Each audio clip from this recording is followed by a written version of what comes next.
Bien, Madame, Monsieur, mes chers amis, je prends la parole pour les élections municipales, bien sûr, qui vont se dérouler le 15 mars prochain. À Meximieux, il n'y aura qu'un seul tour, puisqu'il y a deux listes qui se présentent. La liste de Jean-Luc Ramel, qui fut mon premier adjoint pendant 25 ans, avec toute une équipe derrière, une équipe de nouvelles personnes qui apportent leurs compétences en la matière, leur connaissance de Meximieux, puisque tous habitent Meximieux. Ils ont des enfants à Meximieux, enfin ils sont intégrés à la ville de Meximieux. Et puis contre nous, il y a une équipe aussi dirigée par M. Mohamed El Maroudi, qui, il faut reconnaître, fait du porte-à-porte, écrit beaucoup de choses, mais je voudrais remettre certaines choses en place parce que je crois qu'à un moment donné, dans la vie politique, on ne peut pas dire n'importe quoi et faire n'importe quoi. Je crois que pour être sérieux, chaque fois que l'on veut en politique, on doit être sérieux, on doit être honnête et on doit reconnaître, eh bien, si on a un concurrent, certaines qualités et certains défauts. Je ne suis pas, et la liste n'est pas exempte de défauts, comme tout homme et toute femme qui dirige ou même qui vit normalement. Mais il y a quand même des qualités et des choses qui ont été faites à Meximieux. M. Mohamed El Maroudi dit qu'il y a des gens qui ne se trouvent pas bien à Meximieux. Peut-être certes, apparemment ce serait 500, mais il y a quand même 7800 habitants. Donc si je compte bien, il y en a 7300 qui sont quand même satisfaits de vivre à Meximieux. Et du reste, quand on prend les chiffres d'EDF ou les chiffres des militaires, qui sont nombreux, qui partagent les équipements sportifs, les équipements culturels à Meximieux, lorsqu'ils arrivent sur le secteur, eh bien, la majorité demande, lorsqu'on leur demande où ils veulent habiter, ils disent tout de suite Meximieux est notre priorité de résidence. Donc cela a un signe. S'ils disent que c'est prioritaire, c'est parce qu'ils se trouvent bien et il se trouve qu'il y a des équipements publics. Alors bien sûr, nos adversaires ont fait du porte-à-porte. Ils ont fait du porte-à-porte, ils nous ont critiqués systématiquement en disant que les équipements manquent, que les médecins manquent, que ci, que là. Bon, c'est toujours facile de critiquer, mais moi je veux remettre certaines choses en place. Alors en ce qui concerne déjà la santé, parce que bien entendu, en plus on est dans une période où tout le monde s'inquiète de notre santé, mais la santé, on n'a pas attendu M. El Maroudi pour s'occuper de la santé. Alors je vais vous énumérer très rapidement ce qui a été fait. En premier, lorsque je suis arrivé à la tête, on a rénové l'hôpital local de Meximieux. C'est la première des choses qui a été faite. Ensuite, on a rénové la Rose d'Or, c'est-à-dire l'EHPAD de Meximieux pour accueillir au mieux nos personnes âgées. Ensuite, on a fait un PASA, c'est-à-dire que dans le cadre de la Rose d'Or, il a été créé un PASA, c'est-à-dire une unité Alzheimer pour les personnes dépendantes de la maladie d'Alzheimer. Et là, nous ouvrons à la fin de ce mois une maison Alzheimer en relation avec Amberieu, Lagnieu, Meximieux, 3 maisons Alzheimer de jour, qui a été financée en partie par la communauté de communes, en partie par la ville de Meximieux. Donc on a bien contribué à cette construction-là. Et ce sera un accueil de jour qui permettra aux familles qui ont des malades dépendants de cette maladie-là de confier le patient le matin et de le récupérer le soir. Donc ça a été des choses qui sont faites. Ce n'est pas des choses qui n'ont pas été faites, ce sont des choses faites. En plus, en matière médicale, là aussi, on n'a pas de leçon à recevoir de M. Maroudi. Pas du tout. Le pôle médical a été fait. Il a été fait sans des deniers de l'équipe municipale. Alors bien sûr, on peut tout faire, on peut tout payer, mais comment faire? Alors nous, le pôle médical, il est entouré rue du docteur Fuvel, il y a à côté, il y a le laboratoire d'analyse, il y a également la radiologie, des dentistes, des kinés, le pôle médical avec un certain nombre de spécialistes, et il est vrai que les médecins généralistes se font attendre. Mais vous le savez pertinemment, c'est pas à Meximieux, on ne fait pas des miracles plus qu'ailleurs. En France, on a eu une politique pendant les 20 dernières années de ne pas produire des médecins, et Meximieux n'échappe pas à la règle. On a un problème effectivement de recrutement de médecins. L'équipe municipale s'y est attelée, s'y attelle encore. Jean-Luc Ramel, avec son équipe, réfléchit à différentes choses. Et c'est vrai que le souci, c'est de faire venir des médecins, mais je pense qu'on y arrivera. Je suis très confiant et c'est pas quelque chose d'impossible. En ce qui concerne aussi tout cet aspect médical, nous sommes aussi proches de Lyon, quand même, il faut le reconnaître, avec des grands hôpitaux, et beaucoup de nos concitoyens peuvent se déplacer sur Lyon ou sur Bourg-en-Bresse, puisqu'on a quand même une couverture médicale de qualité sur la région Rhône-Alpes, il faut le reconnaître. Voilà en ce qui concerne tout ce qui est médical. Mais je voudrais bien insister sur le fait qu'il y a énormément de choses à Meximieux entre les hôpitaux locaux, le pôle médical, les cabinets différents et variés. En ce qui concerne les écoles, alors là aussi, j'ai été très surpris, les écoles. Alors les écoles, c'est un petit peu, on nous a fait du blabla, ce que j'appelle. Le blabla, ça plaît aux gens comme l'aspect médical avec un tract avec une pilule. La pilule, il prévoit un hôpital dans 15 ans. Eh bien oui, je revendique et nous revendiquons qu'il faut prévoir un hôpital local dans 20 ans, dans 15 ans. Et si on ne le prévoit pas maintenant, il est certain qu'on ne l'aura pas. Donc, dans la plaine de l'Ain et dans notre secteur de la côtière, vous savez tous, mes chers amis, que la population augmente. Vous savez, vous, en tant que Meximiard et vieux Meximiard, vous le savez bien, mieux que quiconque, et en tout cas mieux que apparemment l'opposition, que beaucoup sont des gens que j'ai jamais vus dans Meximieux d'ailleurs, à part les traditionnels contre, dont tout le monde connaît, mais les autres, j'en connais pas beaucoup. Mais en tout cas, en ce qui concerne le futur hôpital, je vois que notre opposition n'en parle pas et disent c'est une pilule à avaler. Non, c'est pas une pilule à avaler. Si on ne le prévoit pas maintenant, et si on n'a pas des hommes et des femmes qui prévoient des objectifs de Meximieux dans les 15, 20 années prochaines, je ne dis pas de prévoir à 50 ans bien entendu, mais dans les 5 ans, 10 ans, 15 ans, 20 ans, si des politiques, vous avez des politiques qui ne savent pas se projeter, c'est une erreur fondamentale d'élire des gens qui vont gérer le quotidien. Bien sûr, je comprends parfaitement, il y a un trou dans la rue, il y a des papiers, il y a la poubelle pas ramassée. Bien entendu que c'est gênant et bien entendu qu'il faut s'en occuper. D'ailleurs, vous savez bien qu'on s'en est toujours occupé, je m'en suis toujours occupé. Mais ce n'est pas l'essentiel. L'essentiel, ce sont les grands objectifs. Comme un pays, une commune, c'est un petit pays, c'est la plus petite division territoriale. Et un pays, il faut des grandes orientations. Un département, il doit y avoir des grandes orientations. Et dans les communes, il doit y avoir des grandes orientations. Vous voyez, ça va me permettre de faire la liaison avec tout ce qui est les cartables.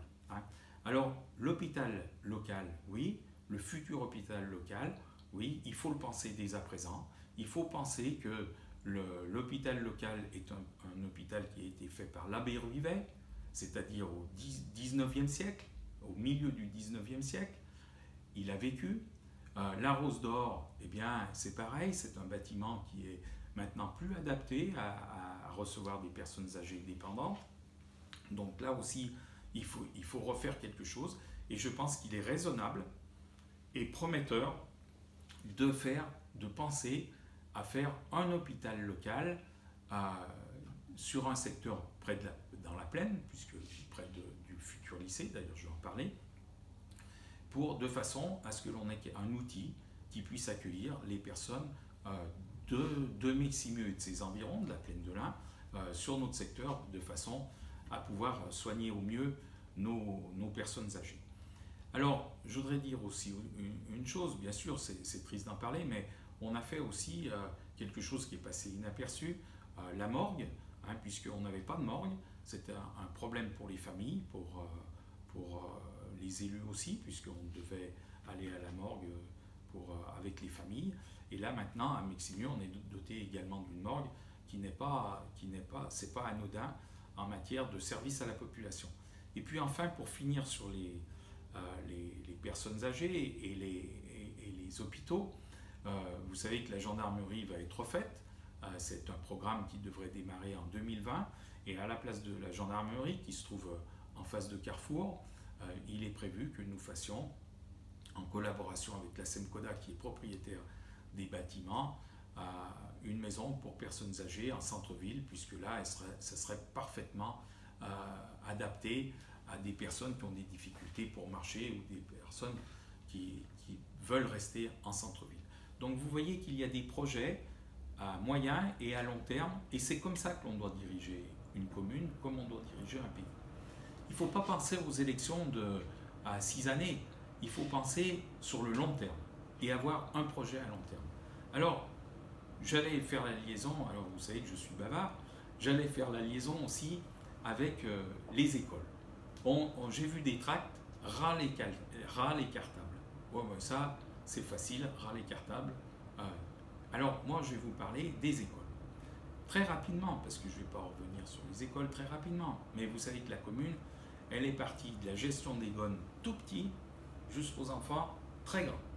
Et ça, là aussi, M. El Maroudi, soit il ne connaît pas Meximieux, ce qui se peut, je ne le reproche pas d'ailleurs, on peut se présenter là où on veut. Hein. Après tout, moi je peux me présenter à Paris, je ne serai pas élu, enfin ça ne fait rien, je peux y aller quand même. Mais vous voyez, la petite enfance, on a pris vraiment de la petite enfance, c'est-à-dire on a créé une crèche, chose qui n'existait pas, avec, il y a 45 lits, ça fait 50 familles à peu près, 100 familles à peu près qui peuvent profiter de l'établissement. Il y a une crèche privée aussi à Meximieux qui permet de prendre les enfants en bas âge, en très bas âge. Et en ce qui concerne après les écoles, on a les écoles primaires, on a les écoles maternelles et les écoles primaires. Et je vais vous le dire, je vous le dis vraiment du fond du cœur, j'ai vu beaucoup d'institutrices, de professeurs des écoles, maintenant comme on les appelle, qui sont partis de Meximieux, ou des gens qui sont à la retraite et qui ont fait d'autres écoles et qui me disent, Monsieur Bussy, nous, à Meximieux, nous avions vraiment des écoles vraiment très très belles. Et c'est vrai, parce que Marie-Jo Sommet qui s'occupe des écoles, avant c'était Jean-Alex Pelletier qui s'en occupait, ils ont tout fait pour que les enfants soient bien accueillis. Et c'est normal, l'école publique laïque, publique et laïque, il ne faut pas l'oublier ça non plus, elle doit être exemplaire. Et la commune s'est attachée à avoir des écoles publiques exemplaires en matière d'accueil des enfants. Nous sommes quand même la seule commune à l'époque où on a accueilli dans les écoles des petits trisomiques 21. La seule commune.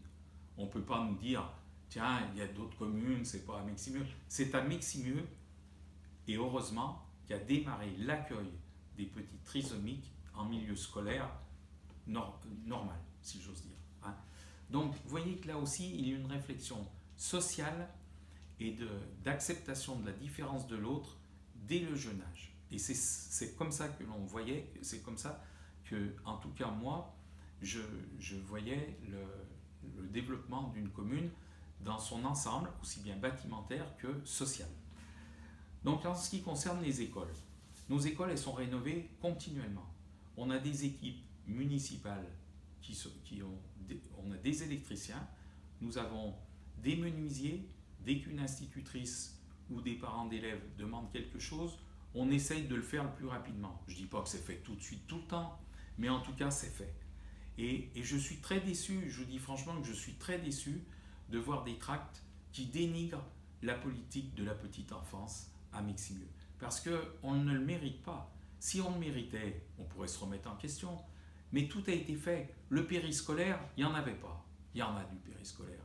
Les cantines, on avait 3 plaies un tendu qui rentraient. On donne 5000 repas par an dans les cantines. Alors certes, tout n'est pas parfait, parce qu'on n'a jamais dit que tout était parfait. Ici-bas, la perfection n'existe pas.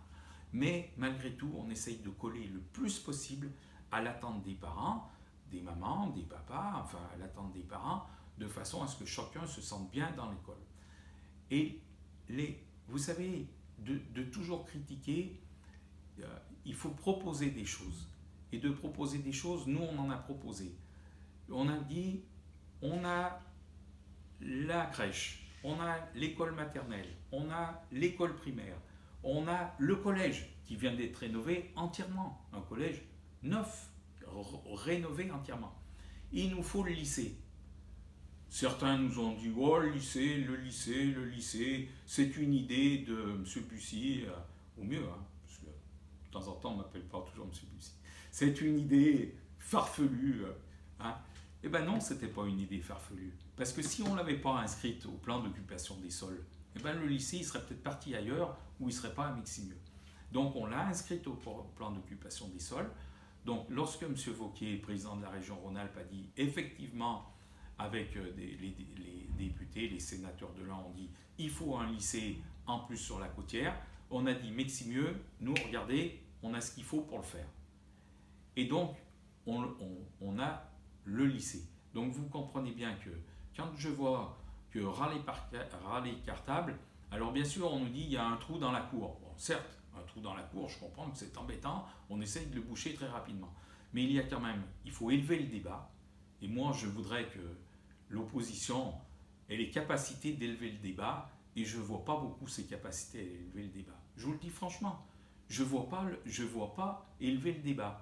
Parce que si on se limite pendant les 6 prochaines années à s'occuper des papiers dans la rue et des trous devant la cour d'école, on va pas faire grand-chose.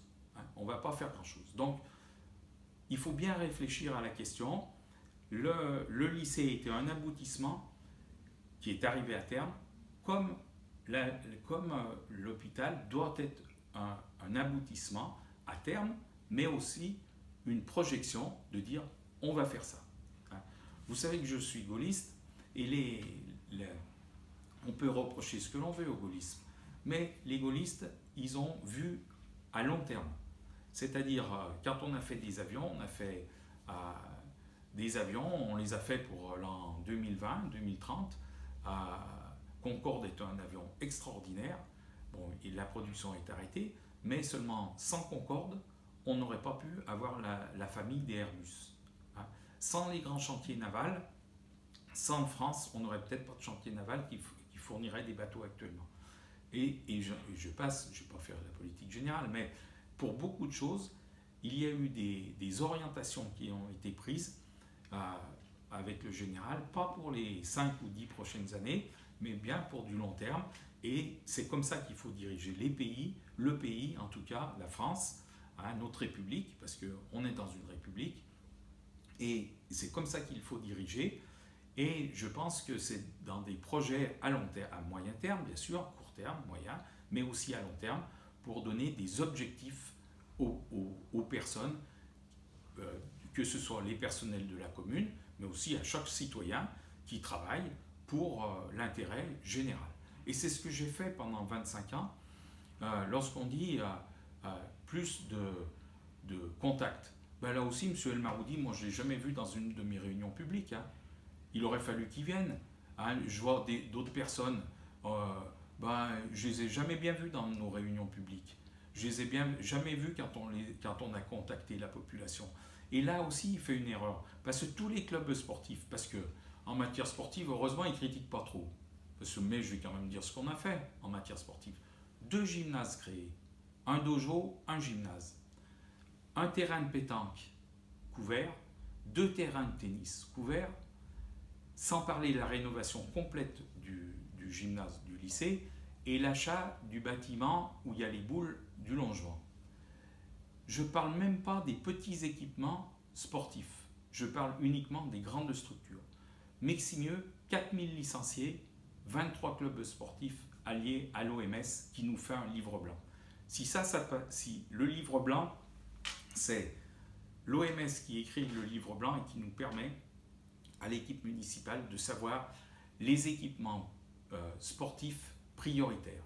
Si ça ne s'appelle pas de la démocratie, il faudra me dire comment envisage l'équipe qui conteste notre élection, comment ça s'appelle. Alors bon, on peut diriger comme notre président de la République, hein, c'est-à-dire d'une manière autoritaire, hein, parce que M. El Maroudi nous fait des leçons de démocratie, mais enfin, moi, la leçon de démocratie, quand vous avez des syndicats qui font la grève, il faut peut-être écouter les syndicats. Quand vous avez des milliers de personnes dans la rue, il faut peut-être écouter les gens. Alors, si à Meximieux, ça fait pareil, c'est la même gestion qu'à l'échelon national, eh bien, je serais très très triste parce que moi, j'ai toujours consulté les gens. Et les gens le savent. Alors, peut-être pas vous en tant que nouvel habitant, habitants, mais les gens qui sont là depuis longtemps savent que nous avons contacté, chaque fois qu'il y a eu un projet majeur pour la commune, les gens ont été contactés de façon à savoir, les clubs sportifs, quelles étaient leurs attentes, quel était leur devenir. En matière sportive, nous avons 2 projets majeurs qui rentrent dans le lycée aussi, puisque là, il s'agit d'un gymnase qui sera attaché au lycée, mais bien sûr, ce gymnase servira en dehors des heures de classe pour les clubs sportifs. Et puis, bien sûr, la rénovation du terrain de foot et du terrain de rugby, qui là aussi vont être faits. Mais là aussi, moi j'ai discuté avec des personnes de ces clubs-là, ils se rendent bien compte qu'on fait beaucoup de choses, puisqu'on a des équipes municipales qui entretiennent les terrains, ce qui n'est pas toujours vrai dans beaucoup de communes équivalentes. Voilà. Alors tout cela fait que, vous voyez, là, on a des critiques, certes, mais il y a des critiques que j'apprécie pas beaucoup, puisque c'est des attaques directes sur notre manière de gérer. Et la manière de gérer, elle a été, je vous assure, et elle sera, avec Jean-Luc Ramel et son équipe, comme par le passé, bien menée. En matière financière, il faut parler aussi des affaires financières. La mairie est bien tenue, elle a un endettement qui est contenu, elle a une gestion qui est une gestion au mieux, pas tapageuse. On n'a pas mis des statues dans le centre-ville ou fait des choses extraordinaires, mais on a géré la commune, comme on pourrait dire, en bon père de famille. Et donc, eh bien, moi, je vous ai brossé à peu près les équipements qui ont été faits. En matière culturelle, c'est pareil. En matière culturelle, je me souviens, l'école de danse, ils dansaient dans 150 mètres carrés. L'école de danse, maintenant, c'est une école de danse qui est reconnue dans le département, avec des parquets spécialisés, avec, il y a, je crois, 300 ou 400 élèves, 350 élèves. L'école de musique, c'est pareil, c'était dans des locaux vétustes. L'école de musique est dans maintenant ce qu'on appelle la maison de la culture et des associations, est accueillie là, et on a une musique à Meximieux qui est formidable.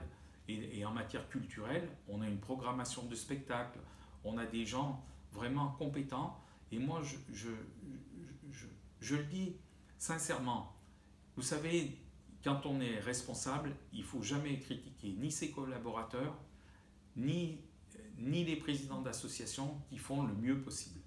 Et de dire que rien n'est fait à Meximieux, c'est jeter l'opprobre sur les gens qui se sont occupés de la commune. Aussi bien les parents d'élèves, aussi bien les présidents d'associations, les bureaux des associations, qui font le maximum. On a près de 100 associations à Meximieux. Je lis de temps en temps, il faudrait plus de subventions, mais ce n'est pas ça que les associations demandent. Monsieur Maroudi, je m'excuse, mais ce n'est pas ça que les associations demandent. C'est des équipements sportifs et culturels qui peuvent les accueillir. Après, les associations, bien entendu qu'il faut un peu d'argent, mais elles se débrouillent. Et de dire que on va tout faire, il ne faut pas se substituer aux présidents et aux bureaux d'associations. Il faut bien les laisser vivre leur vie comme ils veulent le faire. Et c'est des forces de proposition formidables, mais c'est aussi un lien social formidable. Alors, gardons cette volonté d'aller en avant de l'ensemble des acteurs. Le commerce, je ne l'oublie pas, bien entendu. Le commerce et l'urbanisme, c'est quelque chose qui m'est sensible et qui est plus particulièrement sensible à Jean-Luc Ramel. On nous dit il faut exonérer de taxes les commerçants, les artisans. Mais déjà, je regrette, mais vous vous trompez. L'équipe se trompe parce qu'on ne peut pas. Ça dépend de la communauté de communes. Les taxes payées par les commerçants, les artisans, le taux relève de la communauté de communes. Ce n'est pas de la commune. Alors bien sûr, la commune peut rembourser l'impôt. Enfin, si les communes commencent à rembourser les impôts, on n'en a pas les moyens. Je dis franchement, ou alors, à un moment donné, il faut bien que quelqu'un paye. Donc, c'est complètement utopique. Là, on est dans l'utopie complète. Ou alors, c'est une ignorance du fonctionnement des collectivités locales, local, ce qui se peut, et ce qui n'est pas grave à la limite, parce qu'on on n'est pas obligé de tout savoir.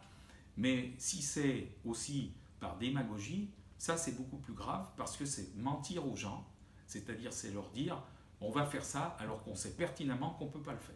Et ça, c'est absolument certain que dans les programmes que j'ai lus, il y a des choses que l'on ne peut pas faire parce que légalement, tout simplement légalement, on ne peut pas ou financièrement on ne peut pas.